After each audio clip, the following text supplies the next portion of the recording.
నమస్తే, welcome to Leo. మనతో ఉన్నారు పొలిటికల్ అనలిస్ట్ జేఎస్ శ్రీనివాస్ గారు. నమస్తే అండి. నమస్కారం. మనం చూస్తే లక్ష్మీపార్వతి గారు ఇప్పుడు మీడియా సమావేశం పెట్టి నిజంగా చంద్రబాబు నాయుడు గారు కావచ్చు, లోకేష్ గారు కావచ్చు, ఒకరిని ఒకరు పొగుడుకుంటూ ఉంటున్నారు. అదిగాక ఫ్యామిలీలో అతిపెద్ద సమస్య కింద మారింది లోకేష్ గారిని సీఎం చేయాలని చెప్పి, అది నాకు మాత్రమే తెలుసు అని చెప్పి మాట్లాడుతుంది లక్ష్మీపార్వతి గారు. నిజంగా ఇప్పటికీ కూడా ఆవిడ ఆ కుటుంబంలో ఒక సభ్యురాల్లా ఉన్నారా? ఈవిడికి ఆ ఇంట్లో జరుగుతున్నవి ఎలా తెలుస్తున్నాయని ఒక పాయింట్ అయితే, మిగతా 90 దేశాలలో బాబు గారు అరెస్ట్ అయినప్పుడు అప్పుడు నిరసనలు అయితే వచ్చాయి. ఆ 90 రాష్ట్రాలని చెప్పి మాట్లాడుతున్నారు, కానీ నిజంగా ఎక్కడ కూడా వీళ్ళకి ఎక్కడ ఒక పబ్లిసిటీ లేదు, ఏది లేదని చెప్పి మాట్లాడుతుంది లక్ష్మీపార్వతి. లక్ష్మీపార్వతి ఇప్పుడు పెట్టిన ప్రెస్ మీట్ని ఎలా చూడాలంటారు? మొదటండి అసలు లక్ష్మీపార్వతికి నందమూరి కుటుంబానికి సంబంధం లేదు. ఇప్పటికీ కూడా ప్రజల ఉద్దేశం ఏంటంటే ఆమె వీరగంధం సుబ్బారావు భార్య. వీరగంధం సుబ్బారావు గారి భార్యగానే చూస్తారు తప్పితే ఒక టెంపరీగా ఎన్టీఆర్ని లేకుండా చేయటానికి వచ్చిన ఒక అదృష్టశక్తిగానే అభివర్ణిస్తారు ఆవిడని. ఎవరైనా సరే ఎన్టీఆర్కి పతనానికి కారణం ఆవిడే అని అందరికీ తెలుసు. ఎన్టీఆర్ ఆరోగ్యంగా ఉన్న వ్యక్తిని ఆ విధంగా నాశనం చేసి గుండెపోటు రావడానికి కూడా కారణమయ్యి, ఒక రకంగా చెప్పండి వేదనకు గురి చేసి ఆయన చావు కారణమైన వ్యక్తి లక్ష్మీపార్వతి అని మొత్తం ఆ రోజు 6 కోట్ల మంది ఆంధ్రులకి తెలుసు. ఎందుకంటే ఆవిడ ఎందుకు వచ్చింది, వచ్చిన తర్వాత ఏం జరిగింది, అవంతా కూడా ఇప్పుడు ఆవిడ లక్ష్మీపార్వతి గారు చెప్తున్నట్టే ఇప్పటి వాళ్ళకి ఏం తెలియదు. అప్పటి వాళ్ళకి బాగానే తెలుసు. ఎన్టీఆర్ మీద చెప్పేసర్లేదండి. ఆ రోజు జరిగింది ఏంటంటే వైస్రాయ్ హోటల్ దగ్గర ఎన్టీఆర్ గారిని ఒక్కళ్ళనే పిలిచారు. ఎందుకంటే మురళీమోహన్ గారు లాంటి వాళ్ళకి చాలామంది పెద్దలందరూ ఒకసారి మాట్లాడి, మీరు మనం పరిష్కారం చేసుకునే అవకాశం ఉందండి, ఇప్పటికీ చేతులు దాటిపోలేదు. ఎందుకంటే మీ వెనకుండి ఆవిడే మనకి భ్రష్టు పట్టించేస్తుంది పార్టీని. ఒక రకంగా రాజ్యాంగత శక్తిగా ఆవిడ తీసుకున్న నిర్ణయాలు ప్రజల్లోకి వెళ్ళిపోతున్నాయి. ఒక దుష్ప్రచారం జరుగుతుంది, కాంగ్రెస్ ఒక ఆయుధంగా మారుతుంది. అలాగే పార్టీకి కూడా చాలా ఇబ్బందికరమైన పరిస్థితులు వస్తాయి, మీకు కూడా ఈ పరిణామాలు ఇబ్బంది పెడతాయి. కాబట్టి మనం కూర్చుని ఒక రకంగా మనం దీన్ని సామరస్యంగా పరిష్కారం చేసుకోవాలి, ఇప్పటికి మీరే మా అధినాయకుడు అనే విధంగానే ఆయన సంకేతాలు వెళ్ళి. అయితే లక్ష్మీపార్వతి ఆ సయోధ్యకి ఎట్టి పరిస్థితులను ఒప్పుకోవట్లేదు. ఆ రోజున ఒప్పుకోలేదు. ఎందుకంటే ఆవిడకి ఒక రాజ్యాంగత శక్తిగా వచ్చి రాజ్యాధికారాన్ని చేజిక్కించుకోవాలని ఒక దుగ్ధ కాంక్ష ఉంది. ఆ క్రమంలో ఏంటంటే నెంబర్ 2గా తనే ఉన్నాను అనే ఫీలింగ్. ఇప్పుడు ఆవిడ అంటాను చూడండి, నేను రాబట్టే 294 స్థానాలు ఇవాళ మనం ప్రెస్ మీట్లో చూస్తున్నాం. ఒక స్థానానికి ఎన్నిక జరగలేదు, 293, అందులో ఇక మిగతా వాటిలో 256 నేను ఉండబట్టే అని మాట్లాడుతుంది ఆవిడ. మరి తర్వాత ఎన్టీఆర్ తర్వాత పోటీ చేసింది, ఎక్కడైనా డిపాజిట్ వస్తుందో పార్టీ పెట్టుకుని? రాలేదు కదా. మరి అసలు ఏ విధంగా ఆవిడని చూసి ఓట్లేస్తారు? ఎందుకంటే అదే ఇప్పుడు సాక్షి దగ్గరికి వెళ్ళిన తర్వాత, సాక్షి స్క్రిప్ట్ అంటూ అందిన తర్వాత, అలాగే వైసీపీలోకి వెళ్ళిన తర్వాత, సాక్షి మీన్స్ అంటే అవన్నీ ఒకటే కదండి, సాక్షి మీడియా వైసీపీ ఇదంతా ఒక వేరేం కాదు. అక్కడికి వెళ్ళిన తర్వాత వైసీపీ తీర్థం పుచ్చుకుని ఆ వైసీపీ ఏం చెప్తుందో ఆ స్క్రిప్ట్ని చదువుకుంటా వస్తున్న సందర్భం తప్పి ఇంకోటి లేదు. సాక్షి ఏం చెప్పిద్దండి, నారాసుర రక్త చరిత్ర అంటది. అది నిజమైందా? సాక్షి ఏం చెప్పిద్దండి, బాబాయ్ గుండెపోటు అంటది. అది నిజమా? గొడ్డలిపోటు కదా. అంటే అసత్యానికి సత్యానికి తేడా. అంటే ఇప్పుడు దీని గురించే ఇక్కడ నిన్న మొన్న ఒక ఆర్టికల్ కూడా వచ్చిందండి. అంటే పోస్ట్ ట్రూత్ అంటే దాని అర్థం ఏంటంటే ఇవాళ అసత్యం అనేది ప్రచారంలోకి వెళ్ళిపోతుంది. ఎందుకు వెళ్ళిపోతుందంటే ఎవరి భావజాలను తగ్గట్టుగా వాళ్ళు మాట్లాడటం అలవాటు అయిన తర్వాత సత్యానికి దూరం అయిపోతుంది, సత్యం వధించబడుతుంది. నిజం చెప్పాలంటే లక్ష్మీపార్వతి లాంటి వ్యక్తి వల్ల సత్యం అసత్యమైపోయింది. అంటే ఆవిడ వచ్చిన క్రమం ఏంటి, ఆవిడ ఎందుకు వచ్చింది, భర్తను వదిలిపెట్టి ఒక జీవితాన్ని ఇచ్చిన వీరగంధం సుబ్బారావు గారిని వదిలిపెట్టి దురాస్తనే వచ్చింది కదా ఎన్టీఆర్ దగ్గరికి అని స్పష్టంగా వీరగంధం సుబ్బారావు గారే మాట్లాడారు. అత్యంత దురాసపురాలు ఎవరైనా ఈ ప్రపంచంలో ఉన్నారంటే లక్ష్మీపార్వతి అని. మరి అలాంటి సందర్భం ఆవిడ వచ్చిన సందర్భం వచ్చిన తర్వాత నాటకీయ పరిణామాలు ఎలా చోటు చేసుకున్నాయి, ఏ విధంగా మరి ఒక లారీ లోడే ఉంటుంది, ఒక పట్టు చీరలు ఆవిడకి వచ్చి తీసుకున్నది. ఇంక ఇవి కాకుండా డబ్బులు వెనక నుంచి ఎన్టీఆర్ తెలియకుండా చాలా డబ్బులు కుమ్ముకుందని దాచుకుందని అంటారు. అలాగే ఇప్పుడు ఏ ఆశ లేనప్పుడు మరి ఇల్లు ఎందుకు రాయించుకుంది, ఇంకా చాలా మరి డబ్బులు ఎందుకు కొల్లగొట్టింది, మరి వాళ్ళ ఉన్న ఆస్తులన్నీ ఎక్కడి నుంచి వచ్చినాయి, డబ్బుల కోసం వస్తేనే కదా ఇవన్నీ. ఇదంతా పక్కన పెడితే ఇంకొకటి ఏంటంటేనండి, ఆవిడ తెలుగుదేశం పార్టీ అనేది ఒక మానస పుత్రిక ఎన్టీఆర్కి. ఎన్టీఆర్ ఆ రోజున స్వహస్తాలతో తాను ఒక చిత్రీకరించుకొని దాని జెండాని ఎజెండాని తయారు చేసుకున్న మహోన్నత వ్యక్తి. ఆయనకి ఒక అకుటంతమైన దీక్ష, ఒక పట్టుదల, ప్రజలకు మేలు చేయాలి, ఇంతకాలం నన్ను నిలబెట్టిన ప్రజల కోసం పనిచేయాలని వచ్చి ఆయన ఒక మంచి ఉద్దేశంతో ఆ పార్టీని పెట్టుకొని ఆ విధంగా అన్ని వర్గాలకి న్యాయం చేసుకుంటే వెళ్ళే క్రమంలో ఒక పార్టీని ముందు తీసుకెళ్తున్న సందర్భంలో ఈవిడ ఎంటర్ అయింది. లాస్ట్ అంటే ఆయన యొక్క జీవితాన్ని ముగించడానికే వచ్చింది ఈవిడ. ఇంకా చెప్పాలంటే అండి, ఈవిడ మాట్లాడుతుంటే ఈ మాటలకి ఎక్కడి నుంచి ఎక్కడ సమాధానం చెప్పాలి నాకే అర్థం కాని పరిస్థితి. నిజం చెప్పాలంటే ఈవిడ లండన్ వెళ్ళి జగన్తో పాటు మందులు తెచ్చుకోవాలి. ఎందుకంటే ఆ స్థితికి వెళ్ళింది ఏమో. అంటే ఒకప్పుడు ఒకలా మాట్లాడేది, ఆ మాటలని వినేసాము, ఇప్పుడు పిచ్చి మాటలు మాట్లాడుతుంది. ఒక రకంగా చెప్పండి, లక్ష్మీ పార్వతి పిచ్చి మాటలు మాట్లాడుతుంది. ఎందుకంటే అభివృద్ధి జరిగింది ఎవరి దశలో? చంద్రబాబు నాయుడు గారు ఉన్నప్పుడు సైబరాబాద్ సృష్టించబడింది కదా, అది నువ్వు కాదని చెప్పగలుగుతావా?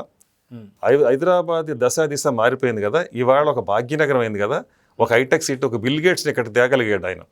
బిల్ గేట్స్ కాదు కదా, బిల్ గేట్స్ గేట్ దగ్గర ఉండే ఒక వాచ్మెన్ అన్నది తేగలుగుతాడా జగన్మోహన్ రెడ్డి? బిల్ గేట్స్ని తేగలిగాడు ఈయన, కానీ బిల్ గేట్స్ ఇంటి గేట్ మ్యాన్ కూడా తీసుకురాలేడు ఎవరు? జగన్మోహన్ రెడ్డి.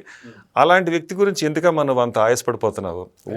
ఈరోజు ప్రెస్ మీట్లు కూడా మాట్లాడుతూ ఏదైతే అసలు చదువుకోలేదు, అసలు చదువు అవ్వలేదు, అలాంటి తీసుకెళ్ళిపోయి ఒక బ్యాంక్, నేషనల్ బ్యాంక్లో, ఏదో ఇంటర్నేషనల్ బ్యాంక్లో పెడితే అక్కడ కూడా చేయకుండా వచ్చేసాడని చెప్పి మాట్లాడుతుంది.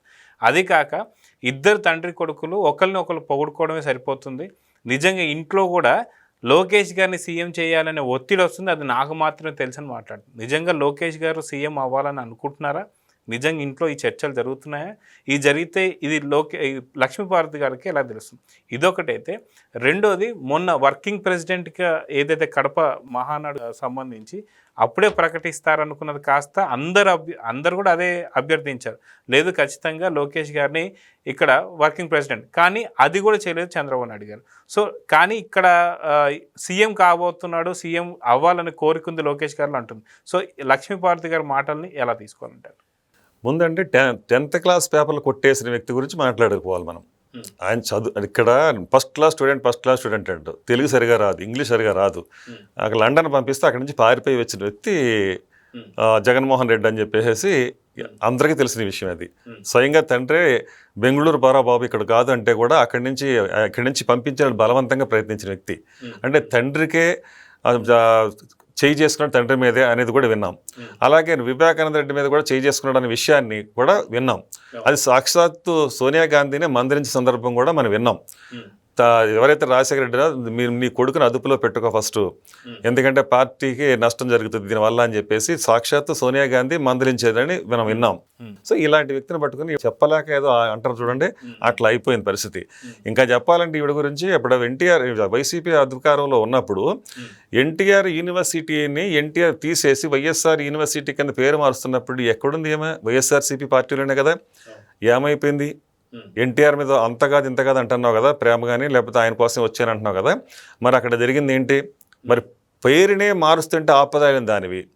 అలాగే ఎన్టీఆర్ విగ్రహాలని ధ్వంసం చేసేస్తుంటే నీ కళ్ళెదురకుండా అక్కడ జరిగిన సంఘటనలే కదా ఇవన్నీ. నీ అధికారంలో ఉన్నప్పుడు ఏదైతే వైసీపీ గవర్నమెంట్, మరి ఆ గవర్నమెంట్ అధికారంలో ఉన్నప్పుడు మరి విగ్రహాల ధ్వంసం జరుగుతున్నప్పుడు మరి నువ్వు చూసి ఎందుకు మాట్లాడలేదు? ఇదంతా కపట ప్రేమ, కపట నాటకం. లక్ష్మీ పార్వతి కేవలం ఇప్పుడు ఇవన్నీ చాలు ఉదాహరణలు. ఆవిడ ఉద్దేశం ఏంటి, దురుద్దేశం ఏంటని తెలియటానికి. ఖచ్చితంగా రాజ్యాంగేతర శక్తిగా పనిచేసిందన్న మాట మాత్రం 100% వాస్తవం. అది ఇప్పుడు ఈవిడ అంటుంది కదా, అప్పుడున్న వాళ్ళకి తెలుసు కానీ ఇప్పుడు పిల్లలు మీకు తెలియదు అంటుంది కదా. నిజంగా పిల్లలకు తెలియదు. అందుకనే లక్ష్మీ పార్వతి ఏంటో తెలియాలంటే లక్ష్మీ పార్వతి విషయాన్ని మనలాంటి వాళ్ళు చెప్పాలి. ఇప్పుడు ఆ రోజులు ఏం జరిగినాయి అనేది చెప్పాలి. సో ఆ విధంగా ఈవిడ అప్పుడున్న ఈ తెలుగుదేశం ప్రభుత్వాన్ని భ్రష్టు పట్టించడానికి, ఎన్టీఆర్ జీవితాన్ని నాశనం చేయడానికి వచ్చింది. ఒక మాయలాడి ఎన్టీఆర్ జీవితంలో ప్రవేశించిన వ్యక్తి ఈ దుష్ట శక్తి. అయితే ఇక్కడ లోకేష్ గారిని సీఎం చేయాలని ఇంట్లో చర్చలు జరుగుతున్నాయని, దాంట్లో ఈవిడ విన్నారన్నట్టుగా మాట్లాడుతుంది. అబోధ కల్పనలు అండి ఇవన్నీ. ఎవరింట్లో వార్తలు ఎవరింట్లో ఇప్పుడు ఎక్కడో ఈ సంబంధం లేదు. అసలు ఆ ఇంటికి వెళ్ళిన దాఖలాలు ఉండవు. అసలు వీళ్ళు పిలిచిన దాఖలాలు ఉండవు. వీళ్ళు ఎవరెవరికి ఎవరింళ్ళకి వెళ్ళింది లేదు. మరి అక్కడ సంఘటనలన్నీ ఈవిడికి ఎలా తెలుస్తాయి? అంటే ఊహాగానాలు అంతే. అంటే ఏదో ఒకటి ఏంటంటే దీన్ని ఏమంటారంటే ఒక గ్లోబల్ ప్రచారం అంటారు కదండి. అంటే ఈవిడ పడుకున్నప్పుడు కళ వచ్చిందో లేకపోతే మెలకువలో ఉన్నప్పుడు కళ వచ్చిందో ఆ కళని చెప్పి అవాస్తవాల్ని ఇలా అంటే ఆమె ఏదైతే ఒక అభూత కల్పనని నిజం చేయాలని ఒక విశ్వ ప్రయత్నం అంతే. అది అక్కడ లేనిదే ఉన్నాయి. అలాగే ఇప్పుడు 90 దేశాలు ఏదో పొగడేస్తున్నాయి, లేకపోతే సింగపూర్ అది ఇది అని ఇవాడు మాట్లాడుతుంది కదా, ఆ మాటలు కూడా సమాధానం చెప్పాలి. సింగపూర్ కన్సార్టియం వచ్చి మనకి అమరావతి అభివృద్ధిలో ఫ్రీగా ప్లాన్ ఇచ్చి అన్ని రకాలుగా మనకు ఆదుకోవడానికి ముందుకు వచ్చింది. దానికి అంతకంటే ముందు ట్రాక్ రికార్డు ఉంది. అంటే ఏదైతే సైబరాబాద్ డెవలప్మెంట్లో మరి సింగపూర్ వాళ్ళు ప్రభుత్వం మనకి ఎంత సహకరించిందో మనకు తెలుసు. అదేవిధంగా అమరావతి కూడా సహకరించడానికి ముందుకు వచ్చిన సందర్భంలో మరి మనం ఆ విధంగా వాళ్ళ సేవలు తీసుకోవడం మనం ప్రయత్నించాం. ఇది తెలుగుదేశం గవర్నమెంట్ 2014 నుంచి 19 వరకు. ఆ తర్వాత ఏం జరిగింది? అనుకోకుండా పార్టీ అనూహ్యంగా ఓడిపోవటం, ఆ పార్టీ నెగ్గడం జరిగింది. అప్పుడు కూడా ఈవిడ అన్నట్టు మరి అప్పుడు ఏమన్నా ఈవీఎం ట్యాంపరింగ్ జరిగిందా, లేకపోతే ఈవీఎంలు వీళ్ళు ఏమన్నా మేనేజ్ చేశారా? మరి ఈవిడ అంటుంది కదా ఈవీఎంల గురించి మాట్లాడుతుంది కదా, అంటే అలా చేస్తేనే వీళ్ళు ఆ రోజున వచ్చారా? మరి ఆ ప్రశ్న వాళ్ళు కూడా వేసుకోవాలి కదా. సరే ఎనీవే వచ్చారు. వచ్చిన తర్వాత ఒక ఛాన్స్ అన్నాడు, ఏవేవో మాయమాటలు చెప్పారు, వచ్చారు. మద్యపానం నిషేధించేస్తాం అన్నాడు. నిషేధించాడా? అలాంటి వ్యక్తి గురించి ఇప్పుడు లక్ష్మీపార్వతి మాట్లాడుతుంది. మద్యాన్ని పూర్తిగా అంటే ఒక 4 సార్లు 5 సార్లు చెప్పి అలా అన్నాడు కదా. మరి మద్యం ఎందుకు నిషేధించలే? మరి మాయి లెక్కన ఎందుకు అమ్ముకున్నాడు? అంటే ఇన్ని కోట్లు ఎందుకు గడించాడు? సూపర్ 6 గురించి మాట్లాడుతుంది ఈవిడ. అవన్నీ అభూత కల్పనలు అంటున్నట్టుగా. సూపర్ 6లో అన్నీ జరుగుతున్నాయి. ఇవాళ మహిళలకు బస్సు వస్తుంది. ఈవిడ ఇంకో మాట కూడా ఉంది, 12,500 ఇచ్చారు అంటే ఒక దాంట్లోకి వెళ్ళాల్సి వస్తుంది. ఎందుకంటే ఆవిడ మాట్లాడే కూడా అంత అలా ఉంది సబ్జెక్టు. వీళ్ళైతే ఇంక 7,000 ఇచ్చి చేతులు దులుపుకున్నారంటది. 7,000 కాదమ్మా, 20,000 రూపాయల్లో మొదటి విడత 7,000 ఇది. మిగతా 2 విడతల్లో 20,000 వస్తాయి. మీరు అది తెలియకుండా 12,500 ఇచ్చారు, ఇక్కడ 7,000 గురించి 7,000 ఇచ్చారంటున్నావు. పూర్తిగా సమాచారం లేకుండా మాట్లాడుతుంది ఈవిడ. ఇంకా చెప్పాలంటే ఇప్పుడు మొన్న ఈ మధ్యన మనం మాట్లాడుకున్నాం ఇవన్నీ. ఏది వెళ్ళేటప్పుడు 1,467 కోట్ల ధాన్యం డబ్బులు ఎగ్గొట్టిపోయారు. అలాగే 3 సంవత్సరాల పాటు ప్రధాని ఫసల్ యోజన ఏదో బీమా ఉందో అది 2,500 కోట్లు ఎగ్గొట్టి పోయాడమ్మా మీ జగన్ రెడ్డి. ఇవన్నీ చాలా ఉన్నాయి. ఇంకెలాంటివన్నీ కూడా ఇచ్చిన ఏ హామీ అయినా నిలబెట్టుకున్నాడా? ఏ హామీ నిలబెట్టుకున్న జగన్మోహన్ రెడ్డి గురించి మీరు ఎందుకు ఎంత ఆవేశపడిపోతున్నారు? ఇక్కడ కళ్ళెదురుకుండా మీకు సైబరాబాద్ సృష్టి జరిగింది, అక్కడ అభివృద్ధి జరిగింది. ఇప్పుడు ఇక్కడికి వచ్చిన తర్వాత పోలవరం జరిగింది. పోలవరం ఇక్కడన్నా ఒక తట్ట మట్టేశారా? వైసీపీ గవర్నమెంట్ ఉన్నప్పుడు లక్ష్మీపార్వతి సమాధానం చెప్పి తీరాలి ఈ విషయం మీద. ఎందుకంటే మీరు పోలవరం 70% పనులు పూర్తయితే మీరున్న 5 ఏళ్ళు ఎందుకు కదలే? అమరావతిని శ్మశానం చేసి 3 రాజులు అన్నారు, ఎక్కడన్నా జరిగిందా? మరి ఇవన్నీ జరగనప్పుడు మీరు ఎందుకు ఇంకా జగన్మోహన్ రెడ్డి గురించి ఇంకా మీరు తందానా అని మాట్లాడుతున్నారు, ఈ డప్పేసుకుంటూ కూర్చుంటున్నారు? ఇవాళ కళ్ళెదురుకుండా కనిపిస్తుంది కదా, ఓ పక్కన పెట్టుబడులు వస్తున్నాయి. మీరు అది చూసి ఈర్ష్య. మీరు మీ ఇంతకుముందు గుడివాడ అన్నది ఏమన్నాడు? దావోస్ వెళ్ళటాక చలేస్తుంది అన్నాడు.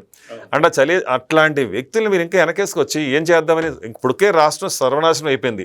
12 లక్షల కోట్ల అప్పు నెత్తి మీద పెట్టి వెళ్ళిపోయాడు జగన్మోహన్ రెడ్డి.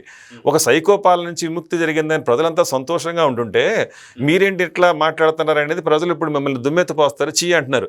మిమ్మల్ని ఎప్పుడో చీ అన్నారు. ఎన్టీఆర్ని మీరు పొట్టన పెట్టుకున్న రోజునే చీ అన్నారు, చీత్కరించారు. ఇంకా మధ్యలో ఒక సెకండ్లాగా వస్తూ ఉంటుంది ఇవి అప్పుడప్పుడు.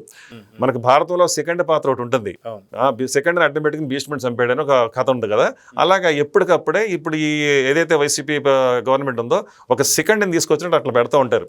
ఇవాళ కూడా వచ్చి అంటే ఎలా అయిపోయిందంటే ఈ మద్యం, మైనం, ఇప్పుడు తర్వాత ఇసుక, బియ్యం ఒకటి కాదు, ఇలాగ సూపర్ 6లు.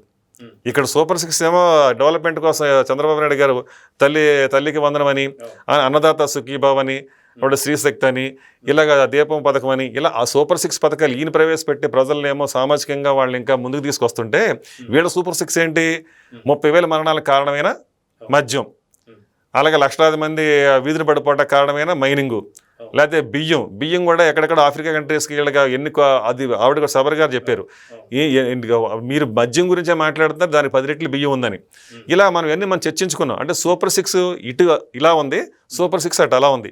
ఏ సూపర్ 6 కావాలో ప్రజలు నిర్ణయించుకున్నారు కాబట్టి వీళ్ళు ఈ రోజున ప్రతిపక్ష హోదా కూడా లేకుండా ఉన్నారు. ఇలాంటి పరిస్థితుల్లో మిమ్మల్ని ప్రజలు చీత్కరించి, జగన్మోహన్ రెడ్డిని చీత్కరించి వాళ్ళు అలాగ ప్రతిపక్ష హోదా లేకుండా కూర్చోబెట్టిన వ్యక్తి గురించి మీరు మాట్లాడలేకపోతున్నారు. మాట్లాడడానికి ఆయాసపడిపోతున్నారు ఎవరు? లక్ష్మీపార్వతి. లక్ష్మీపార్వతి. ఇంకా చెప్పాలంటే లక్ష్మీపార్వతి ఇంకా అసలు ఎంత నయవంచిక అంటే ఎన్టీఆర్ పెట్టిన పార్టీ ఏదైతే తెలుగుదేశం పార్టీ, అది ఒక మానసపుత్రి, ఎన్టీఆర్ హృదయం నుంచి వచ్చిన పార్టీ అది. అలాంటి పార్టీకే కదా మీరు ఇప్పుడు ఈ రకంగా మీరు వ్యతిరేకంగా మాట్లాడుతున్నారు. ఆ పార్టీని లేకుండా చేద్దామని కదా, భూస్థాపితం చేద్దామని కదా మీరు ప్రయత్నించారు. అలాంటి భూస్థాపితం చేసే పార్టీతో కదా మీరు అంటగాగి ఈ 5 ఏళ్ళు ఈ రకంగా చేశారు. అసలు పార్టీ లేకుండా అంటే ఎన్టీఆర్ పెట్టిన పార్టీ లేకుండా, ఎన్టీఆర్ని ఎలాగో లేకుండా చేశారు. ఎన్టీఆర్ పెట్టిన పార్టీని కూడా లేకుండా చేయడానికే నువ్వు కంకణం కట్టుకుని వైసీపీలో జాయిన్ అయ్యావు అని ప్రజలు అంటున్నారు. ఇవాళ లక్ష్మీపార్వతి ఆన్సర్ చెప్పాలి నువ్వు ఇది. ఎందుకంటే ప్రెస్ మీదకి వచ్చి అవాకులు చవాకులు మాట్లాడటం కాదు, నువ్వు కూడా లండన్ వెళ్ళి జగన్మోహన్ రెడ్డితో పాటు ఆయన ఏదో లండన్లో మందులు తీసుకుంటాడంటారు కదా, ఆ మందులు నువ్వు కూడా తీసుకోవాల్సిన రోజులు దగ్గరలోనే ఉన్నాయి. నీ ఆటలకి సాగవు. ఎందుకంటే ఆల్రెడీ నువ్వు ఒక ముసలి నక్కలాగా మాట్లాడుతున్నావు. నీ ఆటలకి సాగవు. ప్రజలు ఏనాడో అర్థం చేసుకున్నారు. మళ్ళీ మాట్లాడి నవ్వుల పోల కావద్దు. సో చూద్దాండి, ఖచ్చితంగా లక్ష్మీపార్వతి గారు ప్రెస్ మీట్ పెట్టి అవాకులు చవాకులు మాట్లాడుతున్నారు. కానీ వాస్తవాలు ఏంటో తెలుసు కాబట్టి 151 స్థానం నుంచి 11 స్థానానికి పరిమితం అయిపోయింది. సో చూద్దాం జరగబోతుంది. నమస్కారం. Please subscribe to Leo News for more videos.